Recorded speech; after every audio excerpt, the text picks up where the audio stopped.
Salve galera, professor Luiz aqui com vocês. Nessa videoaula de hoje a gente vai estar trabalhando o tema condutores em equilíbrio eletrostático.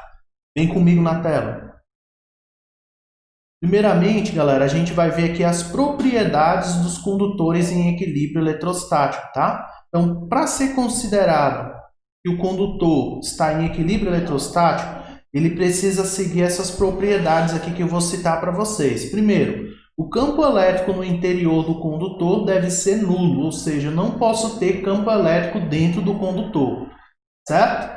Segunda propriedade, o potencial elétrico ele tem que ser constante, tem que ser igual em todos os pontos. Então, por exemplo, se eu tenho um condutor, vamos supor que eu tenho um condutor esférico aqui.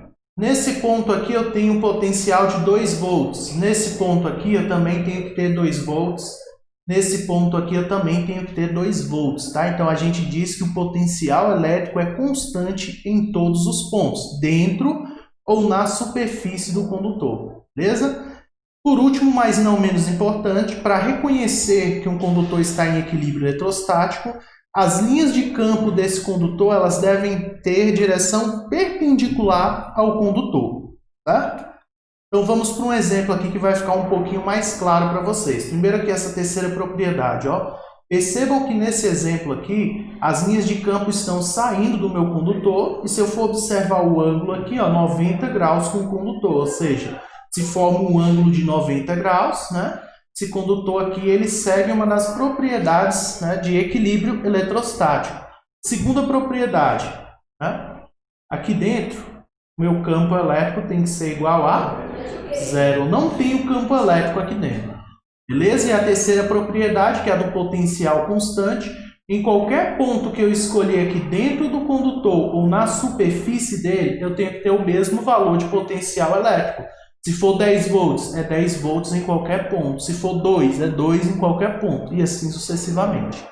Beleza, galera? Então, recapitulando aqui rapidamente para vocês, ó. Campo elétrico dentro do condutor tem que ser 0. Potencial elétrico ele tem que ser constante em todos os pontos.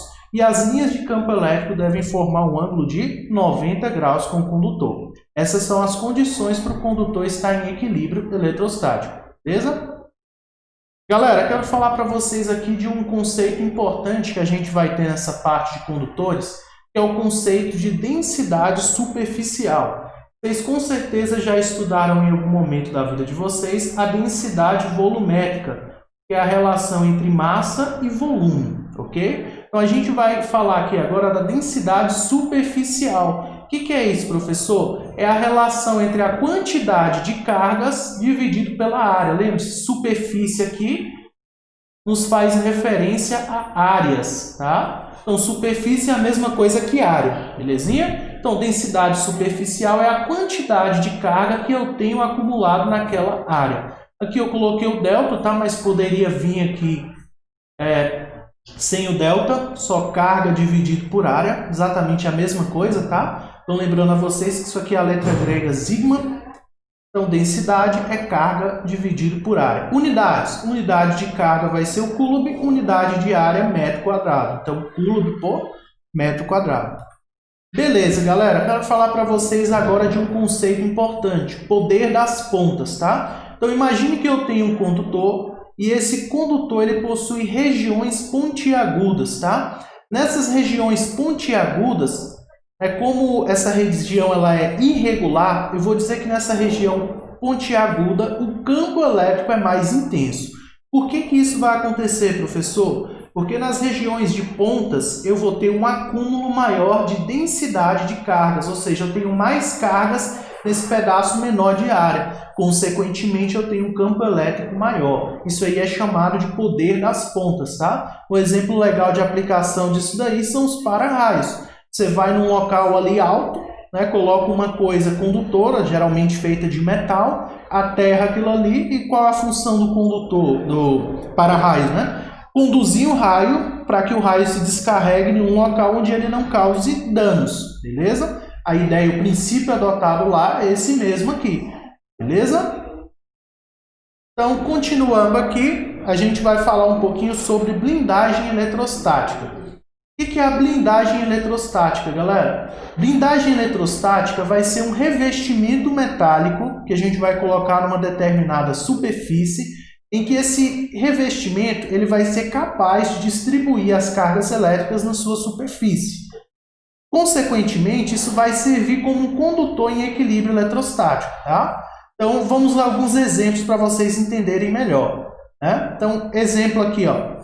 Eu pego um fio. Se você abrir um fio de um aparelho mais moderno, você vai reparar que dentro do fio tem uma pequena capa metálica, tá? Essa capa aí, ela serve como blindagem eletrostática, para a eletricidade ela não sair do fio e também para a eletricidade do meio fora do fio não entrar dentro do fio. Então, é uma forma de proteger aí, né, o fio, beleza? Outro exemplo legal aqui também é aos redores, né, de alguns prédios, apartamentos e tal, casas grandes, costuma-se colocar um revestimento, uma blindagem, tá? Nesse formato aqui da figura, para que se cair algum raio, alguma descarga elétrica, toda ela fique acumulada aqui na parte de fora, beleza? Certamente um exemplo que vocês já conheciam, o carro. O carro ele vai funcionar como uma blindagem eletrostática, tá? Se cair um raio e você está dentro do carro, né, e o carro ali não possui buracos grandes, os vidros estão fechados e tudo mais, o que vai acontecer? Toda a eletricidade ela vai ficar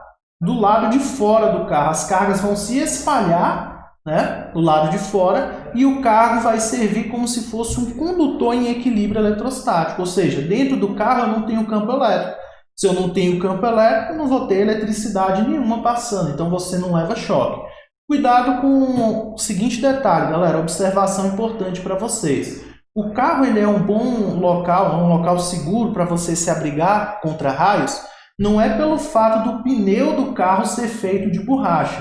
Tá certo que borracha é um isolante elétrico, tá? Só que o ar também é um isolante elétrico e como vocês bem sabem, o raio ele se propaga através do ar, tá? Então assim, não é por causa do pneu, mas é por causa da blindagem eletrostática, ou seja, da carroceria do carro que é feita de metal, vai fazer com que o carro se comporte como se fosse um condutor em equilíbrio eletrostático. Um outro exemplo legal aí é o avião, beleza? Então, para encerrar nossa videoaula aqui de hoje, galera, eu quero falar para vocês sobre a gaiola de Faraday, tá? Então, Faraday foi o cientista e chegou a essa conclusão aí da blindagem eletrostática. E para provar a teoria dele, né, na época quando ele enunciou ali a sua teoria de condutor em equilíbrio eletrostático, a comunidade científica refutou a ideia dele e para provar que ele estava certo, ele construiu uma gaiola e nessa gaiola, usando um dispositivo aí chamado gerador de Van de Graaff, né, ele produziu muita eletricidade e descarregou toda essa eletricidade na gaiola. Essa experiência ficou conhecida como gaiola de Faraday, tá? E ali ele conseguiu, colocando a vida dele em risco, né? Se ele tivesse errado ele teria morrido, colocando a vida dele em risco, ele conseguiu provar, né, a blindagem eletrostática, que se eu revisto qualquer coisa com um objeto feito de metal, seja totalmente de metal com grades, né, aproximadamente do mesmo tamanho, isso vai servir como uma blindagem eletrostática e eu não vou ter passagem de campo elétrico para dentro, né, dessa blindagem eletrostática. Na figura aqui, o senhorzinho não está recebendo a descarga elétrica. As cargas estão acumulando-se aqui na grade. Se ele encostasse na grade, aí ele levaria um choque. Beleza, galera? Então essa foi a nossa videoaula de hoje. Espero que vocês tenham entendido. Qualquer dúvida aí estou à disposição de vocês. Um grande abraço aí e até a próxima. Fui!